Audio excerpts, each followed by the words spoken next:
Gentlemen, if you're a man with pelvic floor tension or some unexplained discomfort down there, this 5-minute home pelvic floor stretching routine is going to be a game changer for you. If your pelvic floor is tense, it can be very hard to feel the proper lengthening needed for relaxation. So it's of utmost importance that we pay attention to these visual cues that we're about to go over in this routine.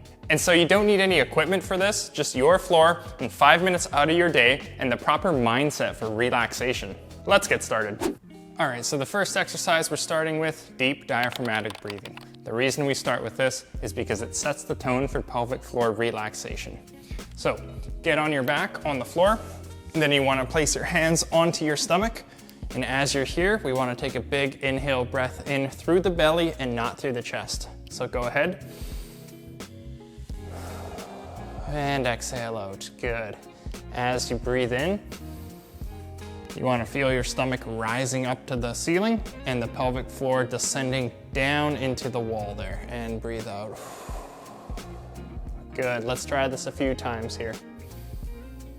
Some guys attempt pelvic floor stretching and think, okay, today I'm really going to relax the crap out of this. And this is the wrong mindset that can lead to unconscious guarding and straining. We don't want to contract and brace the abdominals, as that can cause a reflexive contraction at the pelvic floor.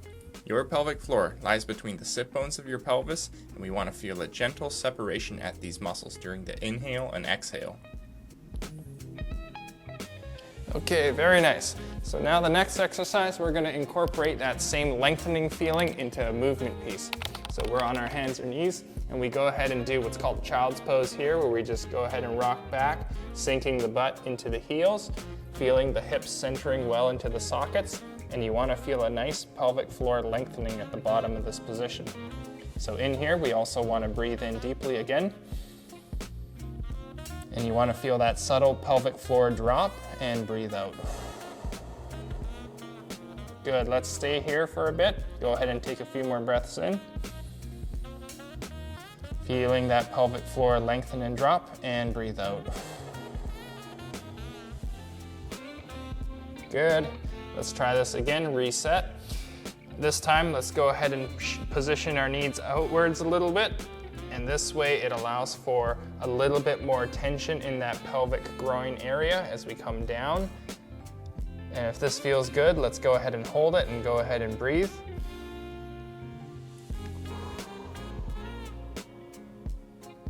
Okay, and sinking back into our heels once again, I feel a really good stretch in my groin at this point. And we want to just stay here, visualize that tension melting away in the hips and the groin here. Good, and just holding, lengthening, accepting any tension that you feel in this position.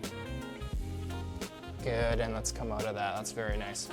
All right, exercise number 3 is a figure 4 stretch. So again, we're on our backs, and then this time we want to go ahead and cross our leg, okay? So we want to start with the right side here, and then we want to gently lift the left leg upwards a little bit until we feel a good deep stretch through our glute. And then we want to just hold and try to relax into this position, feeling all of that hip tension melting away.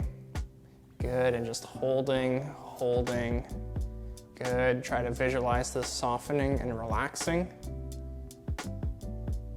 Good, and let's come out of that, very nice. Let's try the other side here. Go ahead, cross the leg. Lift up the opposite leg. I feel a really good stretch through the left side of my glute. And then I just hold and pull. You can pull on each leg as long as you feel something in your glute on that left side. Good, and remember to breathe. Go ahead, breathe in, breathe out. Again, on that inhale breath, you should feel like your pelvic floor is lengthening and separating with a very subtle drop, and you breathe out. Good, very nice. And the last stretch here, we stay in this same position on our back. We want to stay really relaxed and comfortable. And then we do what's called the happy babies pose, where we're here and we could gently separate the legs outwards. So we're spreading those sit bones. And then we want to just hold. I feel a really good stretch into my groins here. And as we breathe in and out, feel that movement to that pelvic floor. And go ahead and breathe out. For a bit of an added stretch, and if you're feeling like you have the flexibility, you can also grab the sides of the feet and then separate outwards, breathing again. Getting a really nice stretch and breathing out. Okay, good. Remember to stay relaxed. Visualize the tension melting away. We want to try our best to stay present in this moment and try to feel just good lengthening at the groin, the legs, and the pelvic floor. And while you're here, just remember to try to keep your upper body, your neck, and your head relaxed. Just try to draw your brain to the groin, the sit bones, and the pelvic floor. Good, and we can switch back, grabbing onto the outsides of the legs and separating the sit bones. Visualize that sit bone lengthening feeling. Good, and very nice. All right, so that's it. A very quick 5-minute daily pelvic floor lengthening routine. This is something that you can do in the mornings or the evenings. There's really no perfect time for you to do these pelvic floor stretches. The best exercises are the ones that get done. So just find some time, 5 minutes throughout your day, do this every day, and then notice these changes that are gonna happen in your pelvic floor. For more information on why your pelvic floor gets tight in the first place, go ahead and check out my other videos that I've made in my YouTube channel. And if you're new here, go ahead and hit that subscribe button so we can keep showing this to more men who might need it. Thanks for watching.